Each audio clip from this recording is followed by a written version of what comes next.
Hello friends मु मधु आपण मान को आउ गोटे नुआ एपिसोड को स्वागत करुच्ची आमर चैनल मधु टिप्स को। आज आपण मान को कहबी गैस रो कारण एवं कौ कौ खाद्य खाइबा द्वारा हमको गैस रो रोग रे पीड़ित होबे को पड़ी थाए। ताहले चलंतो स्टार्ट करिबा। फास्ट आपण मान को कहबी गैस केउ केउ कारण रो होइता। नंबर 1 अखाद्य खाइबा हेतु एसिड मात्राधिक होता है, एथिजोग बारंबार गैस समस्या उपजे। नंबर 2 राति रे डेरी जाए चाहिबा एवं सकाळे डेरी जाए सोइबा हेतु गैस होता है।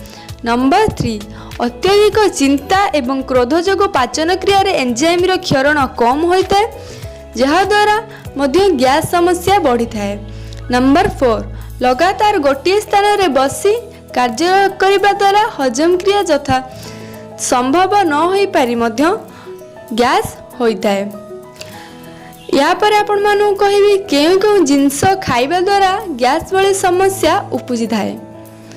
नंबर 1 आलू रे श्वेतसार अधिका थिबारु आलू खाइले गैस होता है। नंबर 2 चिना बादाम रे बहु मात्रा रे सुगर रेफिनस थिबा जुगु हजम हेबा को बहुत समय नहीं थाए, फल रे गैस समस्या उपजी थाए।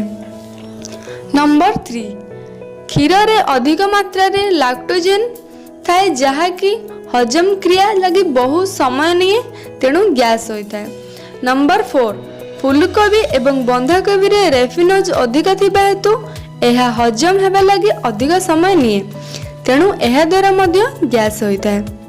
नंबर 5 सेव रे सर्बिटोल मात्रा अधिक थाए, जहा शरीर रे मिसिबा लगी समय लागे, तेणु एहा द्वारा गैस समस्या उत्पन्न होता है। ताहले फ्रेंड्स माने आज हमें जानिया को पाइले कि गैस केउ केउ कारण रे होता है आ केउ केउ खाद्य खाइबा द्वारा होता है। ताहले सेही खाद्य रो टिके दूरी रहंतो। जदि आपण माननकु आज वीडियो भल लागिला ताहले लाइक कमेंट आ शेयर कर दियंतु। आ हमर एई चैनल मधु टिप्स को सब्सक्राइब कर दियंतु, पाखरे थिबा बेल बटन को मध्य क्लिक कर दियंतु, जहा द्वारा नुआ नुआ वीडियो नोटिफिकेशन आपण माने पाई परिबे। ताहले आज पय एतिकी रहूची। नमस्कार।